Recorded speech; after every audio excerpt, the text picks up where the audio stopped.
여러분, 새로운 권력과 옛날 권력의 대립, 지금 최악의 상황입니다. 문재인 대통령이 직접 나서서 지금은 이야기하기 시작했고요. 윤석열 대통령 당선인도 직접 나서서 이야기하기 시작했습니다. 그러니까 국민들은요, 이게 불안해 죽겠어요. 이러다가 자칫 위기 대응을 놓치지 않겠느냐, 그런 두려움에 휩싸이니까 그렇습니다. 제가 이 권력 공백기라고 말씀을 드렸잖아요. 지금 그 권력 공백기에 쉽게 말하면 최악의 상황이 연출되고 있는 겁니다. 왜 권력 공백기냐 이렇게 말씀하시는 분도 계시는데, 이게 과거 권력과 미래 권력, 현재 권력과 미래 권력이 공존하는 그 시기는요, 사실상 권력 공백기거든요. 그런데 이렇게 부딪히면 국민은 지금 누구를 믿고 가야 되나요? 당장 보세요, 여러분. 지금 북한의 김정은이는요, ICBM 대륙간 탄도탄을 발사를 했습니다.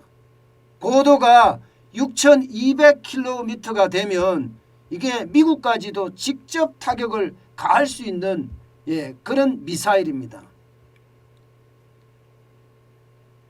진짜 이게 위기의 어떤 상황이 점점 커지는 거예요. 러시아가 우크라이나를 침공을 하고 안 그래도 세계 정세가 굉장히 지금 복잡하거든요. 조 바이든 대통령은 유럽 정상들을 만나려고 유럽으로 날아가서 유럽에서는 또 그 나름대로의 어떤 쉽게 말하면 블록화가 이루어지고 있는데, 우리는요 도대체 뭘 하는지 모르겠어요. 게다가 유엔에서는요 북한의 어떤 ICBM 미사일을 쏜 거에 대해서 이제 또 제재를 하겠다, 이런 얘기까지 나오는 상황이거든요. 이거 하나만 보더라도 진짜 위기 상황이라고 저는 보입니다. 이거 하나만 보더라도. 그런데 현재의 권력은 그야말로 대통령이 직접 나서서 비난하기 시작을 했습니다. 윤석열 대통령 당선인하고 문재인 대통령하고 만나는 거 말입니다. 이에 대해서 문재인 대통령은요, 왜 협상이 필요한지 답답하다, 아주 이렇게 이야기를 했습니다. 근데 이 이야기 속에는요, 윤석열 당선인을 비난하는 그런 내용이 포함이 되어 있는 거예요. 무슨 이야기냐? 왜 윤핵관, 윤석열 핵심 관계자에게 휘둘리고 있느냐? 휘둘리지 마라. 휘둘리면 쉽게 말하면 너는 지도자 자격이 없다, 뭐 이런 얘기가 되는 건가요? 물론 그렇게 제가 해석하는 거 좀 과한 해석이긴 한데, 분명한 것은요, 문재인 대통령이 직접 나서서 지금 이야기를 한 겁니다. 이러니까 말입니다, 윤석열 대통령 당선인은 무슨 소리냐, 지금 뭔가 문재인 대통령과 윤석열 대통령 당선인 간에 협의가 될 수 있는 부분이 협의가 되고 난 다음에 만나야 되는 것 아니냐. 이게 덕담하려고 만나느냐. 지금 같은 위기 속에서 덕담만 하려면 뭐하러 만나느냐. 지금 당장 필요한 알박기 인사 그만둬라 이거야. 그만둬라. 그래야지 만나는 것 아니냐. 이렇게 윤석열 대통령 당선인이 직격탄을 날렸어요. 그 내용이 매도인이 집 마음대로 안 고친다는 이야기인데, 이 말은 이제 집을 팔았어요. 그런데 아직 등기를 다 안 했어. 그러면 집을 판 사람의 집이잖아요. 아직은요. 등기를 안 했으니까. 그런데 집은 이미 팔았고 계약은 했고, 이 상황에서 매도인이 집을 마음대로 고칠 수 있냐 이거예요. 집을 고치려고 한다면 매수한 사람하고 협의를 해야 되는 것 아니냐. 매수한 사람이 더 거기 들어가서 살 건데 왜 매도한 사람이 집을 마음대로 고치느냐. 지금 이렇게 이야기하고 있는 거거든요. 이것은 여러분 부딪히도 아주 제대로 부딪힌 겁니다. 일촉즉발이라고 제가 표현을 쓴 게 바로 이런 표현이에요.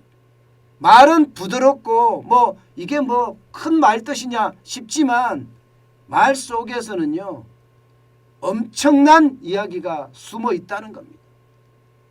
대표적인 게 이거거든요. 이거 알박기 인사 그만해라. 이거 알박기 인사. 여러분도 보시다시피 엄청난 알박기 인사를 지금 하고 있거든요. 총 52개 기관의 기관장 13명, 이사, 감사 46명을 지금 계속 알박기 인사를 하고 있습니다. 원자력 안전재단에는 김재남 이사장을 거기다 쉽게 말하면 꽂았는데 대통령 비서실 시민사업회 수석 비서관이었습니다. 예. 한국농어촌공사는 이병호 사장을 꽂았고요. 한국마사에는 정기환 회장, 농림식품기술기획평가에는 노수현 원장, 심지어 안 꽂은 데가 없어요. 한국에너지공단에는 유휘종 여기를 꼽았고요. 영화진흥에는요 최나경 노무현입니다. PD예요. PD. PD를 비상임위원으로 꽂았습니다.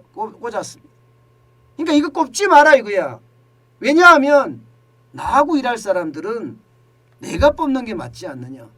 대통령 선거가 끝나고 당선인 신분이 되면 이때는 협의를 해야 된다. 협의를 해서 일할 사람을 아무래도 새로운 대통령에게 권한을 줘야 된다. 이렇게 이야기하면서 지금 쉽게 말하면 싸우고 있는 거예요. 그런데 문재인 대통령은 왜 그런 걸 협의해야 되느냐. 5월 9일까지 인사권은 나에게 있다. 그러면 5월 9일까지 인사권을 내가 행사를 하는데 왜 자꾸 시비를 거느냐 이 말이죠. 참 이거를 보면 여러분 그런 생각이 들어요. 욕심이 어디까지 가는 거예요?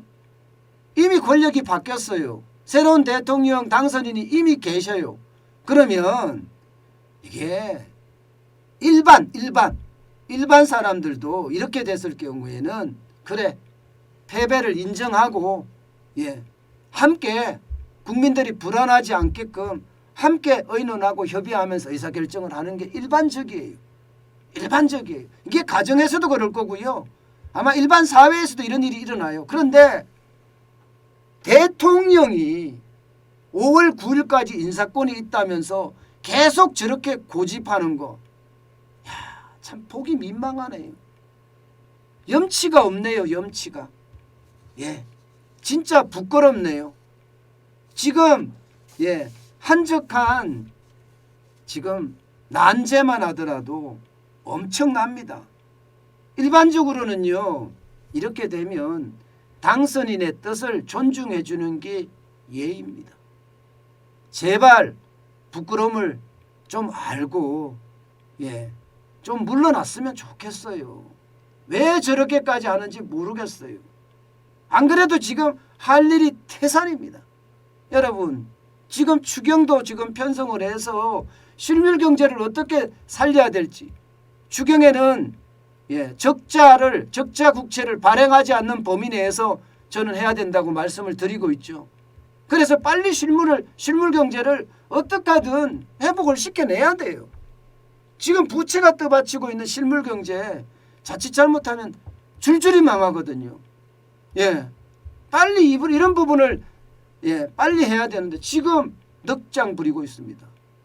여러분도 알다시피 자영업자들 파산하는 사람들이 1년 내에 이대로만 간다면 27만 명이 된다고 해요.